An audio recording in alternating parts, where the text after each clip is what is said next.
it's about being interrupted by somebody coming across from outside and seemingly or saying that he or she knows better, right. And then just okay and deciding to go on because I like, or these children in this case, like what's going on. So, yes, yeah, and I found your story easier to understand. So it's. I had a picture of what's going on, and I really could resonate with it, and it's so touching. Yeah. All right. So, what was what did you sense was happening in her story? What was the message, the moral? Well, the message, as I got it, was that if you try something for the first time, then it's very likely that you don't do it that good. And even if you're getting better at it, there'll still be times when you're not doing the best that you maybe could, and it's okay. So, yeah, and you're still growing and getting better. And there were actually other meanings. I hadn't really thought about that particular way of looking at it. So there were other meanings that I was using. And that's but she got what she needed to get. That's the beauty of metaphor. Because I didn't understand also, like she had understood. She got what she got, and maybe many of you got something else during the story. But it was general enough that's the idea of the deep one. It's general enough that they make the associations. Which I think it's fun to observe that sometimes the deep metaphor can be more resonated with because it has less specifics in it. Because it's more general and the person can make their own associations. You know, it's like reading the horoscope. You can pretty much fit into any of those if you try. Right? Because they're very non-specific in a lot of ways. And sometimes the shallow one, you know, if it doesn't resonate, if it doesn't make sense to you because you're understanding it consciously, then, you know, it can be less effective. So sometimes the shallow one's actually harder to do and make it be effective. So, thank you. Appreciate your demonstration. Very nicely done.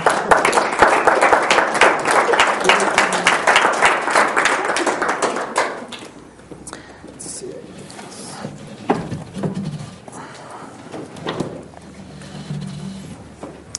So I think even with all my extra dialogue and all that, it still only took maybe, 15, 20 minutes? Maybe a little longer with my dialogue. So we're going to give you about 15 minutes, maybe 20 per round on this exercise. Any questions about what you're to do? Yes? I don't really understand the difference between shallow and deep metaphor. Okay. The shallow metaphor is typically more obvious to the person how the connection between their present state and desired state is being made. So if Gary's had been even more shallow, he might have said, as these children were playing in this sandbox, this person came up and interrupted and started criticizing them for what they were doing. Because that's exactly what she was talking about, right? Is criticism. And so what happened for them was, in a moment, they were drawn into that criticism and starting to feel bad for themselves. And then they realized that, it was okay to play the game how they were playing it too. That they could both hear his feedback and they could decide for themselves whether they wanted to incorporate it or not. And they decided that they didn't, and they went on and they had a good time. Do you see how that is pretty obvious, how it connects with where she was going? Whereas the other metaphor, the deep one, was a story that didn't have the word criticism in it. It wasn't about being criticized. It wasn't about one person judging another person. It was about this tree and its own exploration into bearing fruit. See how that's much harder to make the connection between that one and her present state and desired state? And yet, I'm sure that Adrienne had an idea in her mind about how that connection was being made.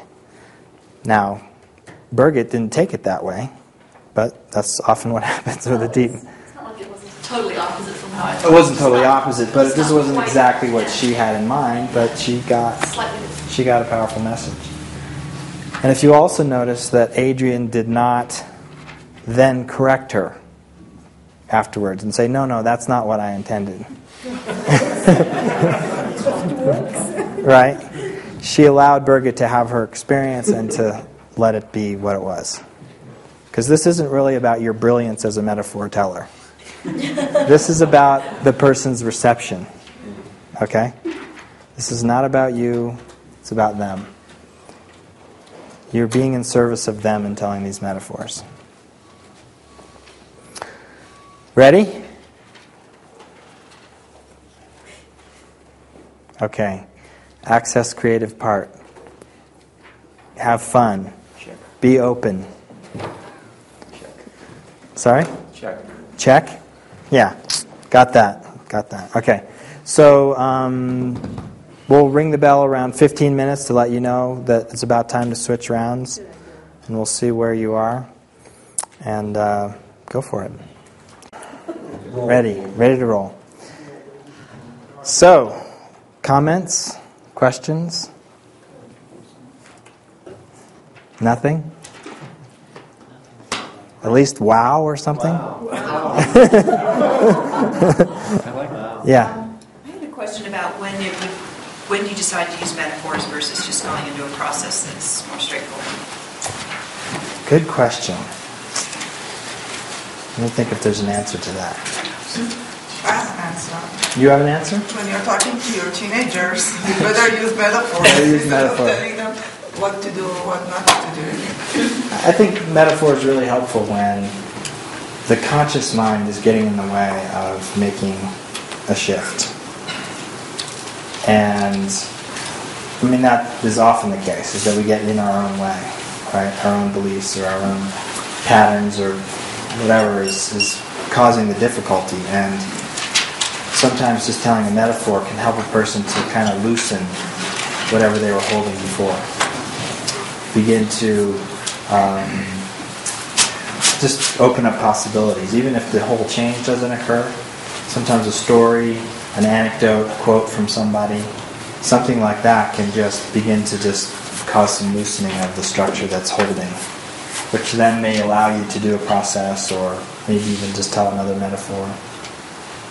I mean, I think maybe something that might have happened for Birgit, we were talking about this, is that Gary's metaphor might have sort of begun the process for her unconsciously, and then Adrian's story kind of helped to solidify what was already beginning to happen.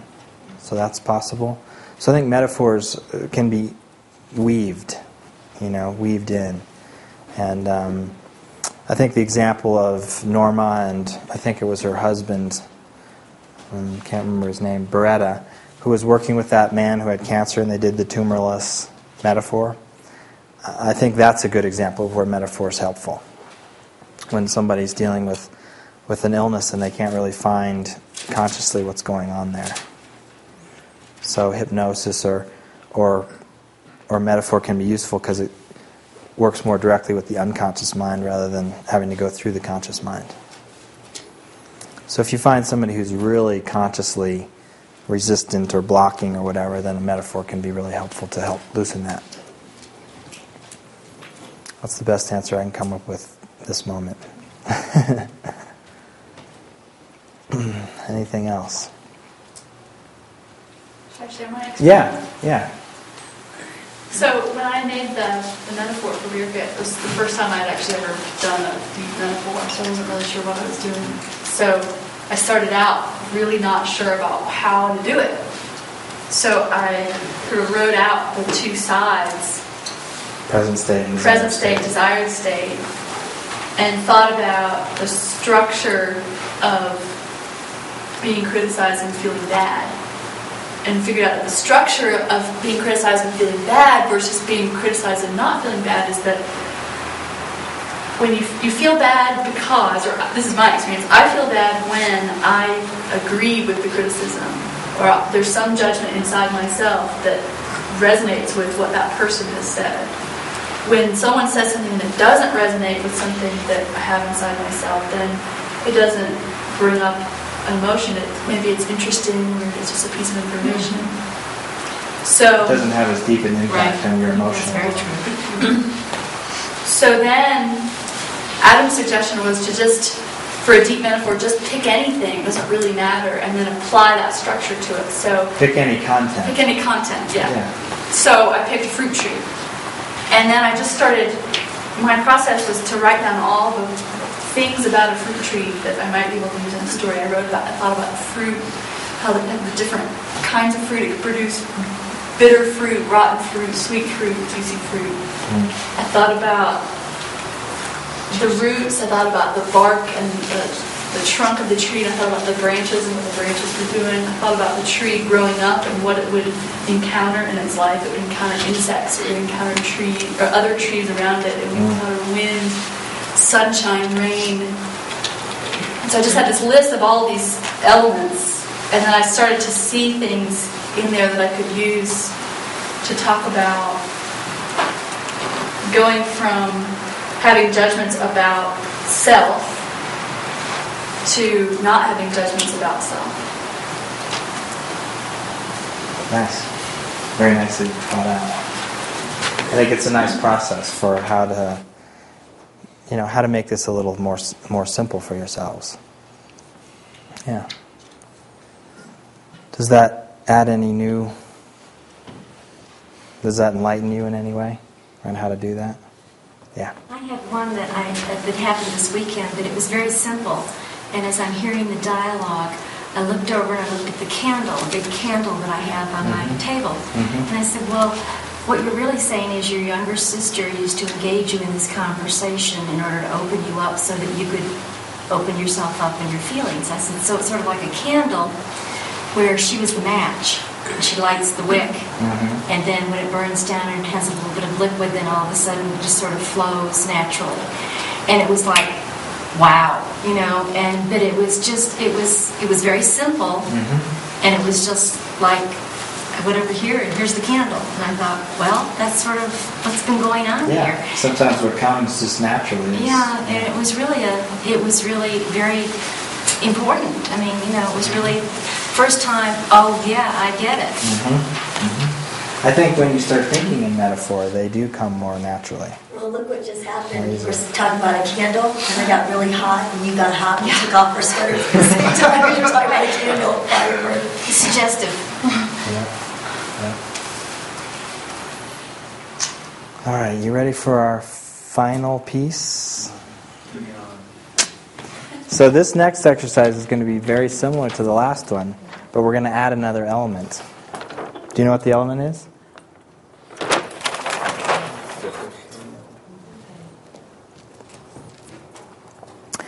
Choose an NLP technique to embed in the metaphor.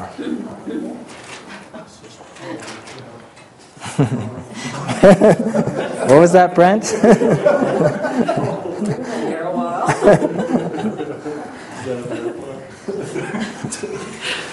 Did you do the same? Now again, if I'd asked you to do this morning, In bed. yeah?